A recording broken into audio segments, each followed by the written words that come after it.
Hi friends, എല്ലാവർക്കും എൻ്റെ പുതിയ വീഡിയോയിലേക്ക് സ്വാഗതം. ഇന്ന് ഞാനൊരു പലഹാരമാണ് കേട്ടോ ഉണ്ടാക്കിയിരിക്കുന്നത്. അത് ബ്രേക്ക്ഫാസ്റ്റ് ആയിട്ടോ ഈവനിങ് സ്നാക്സ് ആയിട്ടോ ഡിന്നറായിട്ടോ അപ്പോൾ നമുക്ക് എങ്ങനെ വേണമെങ്കിലും നമ്മുടെ സൗകര്യത്തിന് നമുക്ക് ഉണ്ടാക്കാം കേട്ടോ. നല്ല സോഫ്റ്റാണ്, നല്ല ടേസ്റ്റാണ് ഇങ്ങനെ ഉണ്ടാക്കുന്ന ഈ പലഹാരത്തിന്. അത് നമ്മുടെ കിച്ചണിൽ എപ്പോഴും ഉള്ള സാധനങ്ങളെ കൊണ്ട് തന്നെയാണ് ഉണ്ടാക്കിയിരിക്കുന്നത് കേട്ടോ. അപ്പോൾ എല്ലാവർക്കും നല്ല ഇഷ്ടമാവും ഇങ്ങനെ ഒരു പലഹാരം. അപ്പോൾ എങ്ങനെയാണ് ഈ പലഹാരം ഉണ്ടാക്കിയതെന്ന് നോക്കാം ട്ടോ. അപ്പോൾ അതിന് മുമ്പ് എൻ്റെ വീഡിയോ ആദ്യമായിട്ട് കാണുന്നവരാണെങ്കിൽ സബ്സ്ക്രൈബ് ചെയ്യാൻ മറക്കരുത്. ലൈക്ക് ചെയ്യാനും ഷെയർ ചെയ്യാനൊന്നും മറക്കരുത് കേട്ടോ. പുതിയൊരു വീഡിയോ ആയിട്ട് നമുക്ക് കാണാം.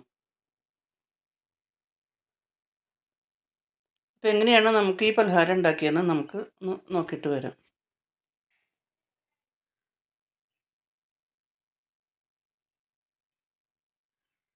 അതിന് വേണ്ടിയിട്ട് ഞാൻ കുറച്ച് തേങ്ങ ചിരകിയത് വെച്ചിട്ടുണ്ട് കേട്ടോ. ഒരു വലിയ ഒരു മുറി തേങ്ങയാണ്, ഒരു 5-6 ടേബിൾ സ്പൂൺ ഉണ്ടാവും തേങ്ങ ചിരകിയത് വെച്ചിട്ടുണ്ട്.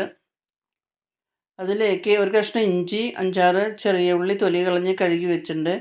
2 വറ്റൽമുളകും എടുത്തിട്ടുണ്ട് കേട്ടോ. അതിലേക്ക് നമ്മൾക്ക് ഈ ഉള്ളിയും ഈ ഇഞ്ചിയും മുളകും ഒക്കെ ചെറിയ ചെറിയ കഷ്ണങ്ങളാക്കി നമുക്ക് ഇട്ട് കൊടുക്കാം. ഉള്ളി ചെറിയ ചെറിയ കഷ്ണങ്ങളാക്കുകയാണ് കേട്ടോ.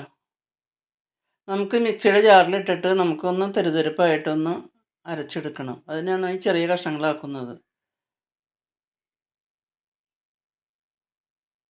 ഇഞ്ചിയും ഉള്ളിയും മുളകും ഒക്കെ ഇങ്ങനെ ചെറിയ ചെറിയ കഷ്ണങ്ങളാക്കിയിട്ടോ. അതിനുശേഷം അതിലേക്ക് ഒരു 1/2 ടീസ്പൂൺ ജീരകം കൂടിയും ചേർക്കണം കേട്ടോ. ജീരകം കൂടി ചെല്ലുമ്പോഴാണ് ഒരു പ്രത്യേക ടേസ്റ്റ് കിട്ടുള്ളൂ. ഇതെല്ലാം കൂടി നമുക്ക് ഒരു മിക്സിയുടെ ജാറിലേക്ക് ഇട്ട് കൊടുക്കാം. ഞാനതൊരു മിക്സിയുടെ ജാറിലേക്ക് ഇടുകയാണ് കേട്ടോ. തേങ്ങയും ഉള്ളിയും ഇഞ്ചിയും വറ്റൽമുളകും ജീരകവും ഒക്കെ നമ്മൾ വെച്ചിട്ടുണ്ടായില്ല, എല്ലാം ഞാനൊരു മിക്സിയുടെ ജാറിലേക്ക് ഇട്ട് കൊടുത്തു. അത് നമുക്ക് ജസ്റ്റ് ഒന്ന് തെരുതെരുപ്പായിട്ട് അരച്ച് കൊണ്ടുവരണം. നല്ല പേസ്റ്റ് ആക്കേണ്ട, തെരുതെരുപ്പായിട്ട് അരച്ചാൽ മതി. ഇതങ്ങനെ തെരുതെരുപ്പായിട്ട് ഇങ്ങനെ അരച്ച് കൊണ്ടുവന്നു കേട്ടോ. അതിനുശേഷം ഒരു പാത്രം എടുത്തിട്ട് അതിലേക്ക് ഒരു കപ്പ് രണ്ട് കപ്പ് വെള്ളം, അതിലേക്ക് 2 കപ്പ് വെള്ളം ഒഴിക്കുന്നുണ്ട് കേട്ടോ.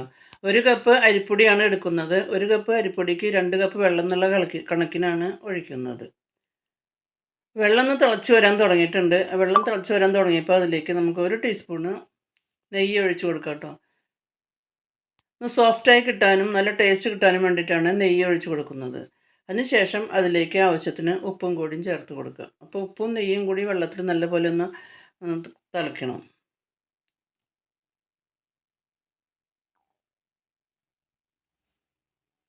നല്ലപോലെ വെള്ളം തിളച്ച് വന്നപ്പോൾ നമ്മൾ അരച്ച് വെച്ചിരുന്ന തരിതരിപ്പായിട്ട് അരച്ച് വെച്ചിരുന്ന തേങ്ങയുടെ കൂട്ടുണ്ടല്ലോ, തേങ്ങയുടെ കൂട്ട് നമുക്ക് ഈ വെള്ളത്തിലേക്ക് ഒഴിച്ച് കൊടുക്കണം. തേങ്ങയുടെ കൂട്ട് ഞാൻ ഈ വെള്ളത്തിലേക്ക് ഒഴിച്ച് കൊടുത്തു. അതിനുശേഷം നമുക്ക് ഒരു തടിത്തവി വെച്ചിട്ട് നമുക്ക് നല്ലപോലെ ഒന്ന് ഇളക്കി യോജിപ്പിക്കാം. ആ തിളച്ച വെള്ളത്തിൽ നമുക്ക് തേങ്ങയുടെയും ആ ഉള്ളിയുടെയും മുളകിൻ്റെയൊക്കെ മസാലയുടെയൊക്കെ നല്ലൊരു ഫ്ലേവർ വെള്ളത്തിലേക്ക് ഇറങ്ങാൻ വേണ്ടിയിട്ടാണ് നമുക്ക് നല്ലപോലെ ഒന്ന് തിളപ്പിച്ച് ഒന്ന് ഇളക്കിയെടുക്കുന്നത്. അതിനുശേഷം 1 കപ്പ് അരിപ്പൊടി, 1 കപ്പ് അരിപ്പൊടി പുട്ടുപൊടിയാണ് കേട്ടോ. പുട്ടുപൊടി എടുക്കണം.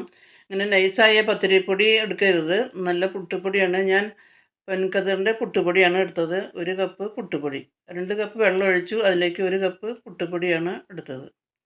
ഇതാ, പുട്ടുപൊടിയുടെ കണക്കനുസരിച്ച് വെള്ളം കൂട്ടുകയും കുറയ്ക്കുകയൊക്കെ ചെയ്യാം കേട്ടോ. അപ്പോൾ പൊടി അനുസരിച്ചിരിക്കും വെള്ളത്തിൻ്റെ അളവ് എടുക്കേണ്ടത്.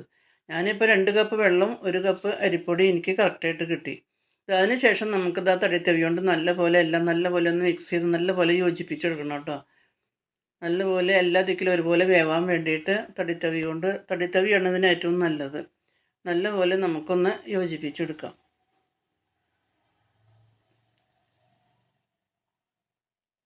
ഞാനിപ്പോൾ ഫ്ലെയിം ഓഫ് ചെയ്തു കേട്ടോ. ഇനി കുറച്ച് നേരം ഒന്ന് ചൂടാറിയിട്ട് നമുക്ക് കൈ കൊണ്ട് കുഴച്ചെടുക്കേണ്ടതാണ്.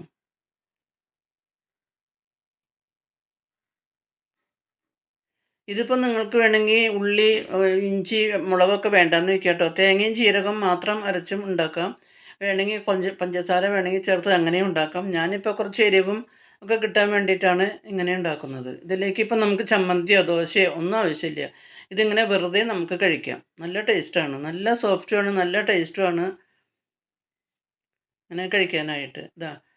നല്ലപോലെ ഒരുവിധമൊക്കെ നല്ല ചൂടാറി കേട്ടോ. അപ്പം നമുക്ക് ചൂടാറിയപ്പോൾ നമുക്ക് വീണ്ടും കൈ കൊണ്ട് നല്ലപോലെ ഒന്ന് കുഴച്ചെടുക്കാം. ചെറിയ ചെറിയ ചൂടോട് കൂടിയിട്ട് വേണം നമുക്കത് കുഴച്ചെടുക്കാനായിട്ട്.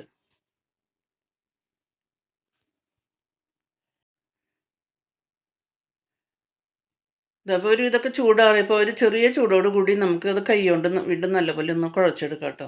കൈകൊണ്ട് നല്ലപോലെ ഒന്ന് കുഴച്ച് സോഫ്റ്റാക്കി കുഴച്ചെടുക്കണം. നമുക്ക് ചെറിയ ചെറിയ ബോൾസായിട്ട് നമുക്കത് ഉരുട്ടിയെടുക്കാനുള്ളതാണ്. ഇതാ ചെറിയ ചൂടോടെ തന്നെ കൈകൊണ്ട് നല്ലപോലെ കുഴച്ചെടുക്കുകയാണ് കേട്ടോ. അതിനുശേഷം നമുക്ക് ചെറിയ ചെറിയ ബോൾസായിട്ട് നമുക്ക് നമ്മുടെ ഇഷ്ടത്തിനുള്ള ഷേപ്പ് എടുക്കാം കേട്ടോ. അപ്പോൾ നീളത്തിൽ വേണമെങ്കിൽ നീളത്തിലോ എങ്ങനെയാണ് നമ്മുടെ ഇഷ്ടം എന്ന് വെച്ചാൽ അതുപോലെ ഷേപ്പിലെടുക്കാം. ഞാനിപ്പോൾ ഒരു റൗണ്ട് ഷേപ്പിലാണ് എടുക്കുന്നത്. ഇങ്ങനെ ഉരുട്ടിയെടുക്കുകയാണ്. അങ്ങനെ ഞാൻ ഇങ്ങനെ ഉരുട്ടിയെടുക്കുകയാണ് കേട്ടോ.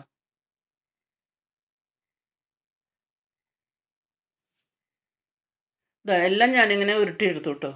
കണ്ടില്ലേ നിങ്ങൾ? എല്ലാം ഞാനിങ്ങനെ ഉരുട്ടിയെടുത്തു. ഇനി നമുക്കത് ആവിയിൽ വെച്ച് വേവിക്കാനുള്ളതാണ്. അതിൽ എണ്ണയിൽ വറുത്തെടുക്കണമൊന്നും വേണ്ട. നമുക്കത് ആവിയിലാണ് വേവിച്ചെടുക്കേണ്ടത്. അതിന് വേണ്ടിയിട്ട് ഞാനൊരു ഇഡ്ഡലി പാത്രത്തിൽ കുറച്ച് വെള്ളം അടുപ്പത്ത് വെച്ചിട്ടുണ്ടായിരുന്നു. ആ ഇഡ്ഡലി പാത്രത്തിൻ്റെ തട്ടിൽ ഒരു ഇല വെച്ച് കൊടുത്തു. അത് നല്ലപോലെ വെള്ളം നല്ലപോലെ തിളച്ചു. ഇലയൊക്കെ വാടിയപ്പോൾ നമ്മൾ പരത്തി വെച്ചിരുന്ന ഓരോ ഉരുളകളും നമുക്കിതിലേക്ക് വെച്ച് കൊടുക്കാം.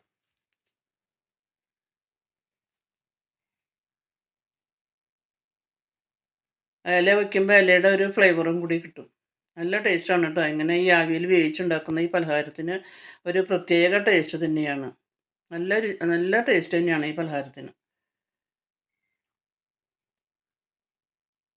ഒന്നൊന്ന് തൊടാണ്ട് നമുക്കിങ്ങനെ പരത്തി പരത്തി പരത്തി വയ്ക്കാം കേട്ടോ.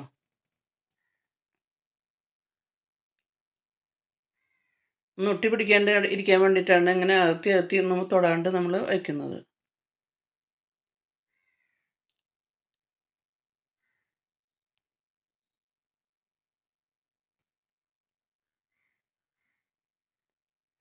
എല്ലാം ഞാനിങ്ങനെ ഇഡ്ഡലി പാത്രത്തിൽ ഇങ്ങനെ വെച്ച് കൊടുത്തു കേട്ടോ. ഇങ്ങനെ ഒന്നൊന്നോ തൊടാണ്ട് എല്ലാം ഇങ്ങനെ പരത്തി പരത്തി വെച്ച് കൊടുത്തു. ഇത് നമുക്ക് അടച്ച് വെച്ച് നമുക്ക് നല്ലപോലെ ആവി വന്നതിന് ശേഷം ഒരു 10-12 മിനിറ്റ് നമുക്ക് ലോ ഫ്ലെയിമിൽ നല്ലപോലെ ഒന്ന് വേവിച്ചെടുക്കാം.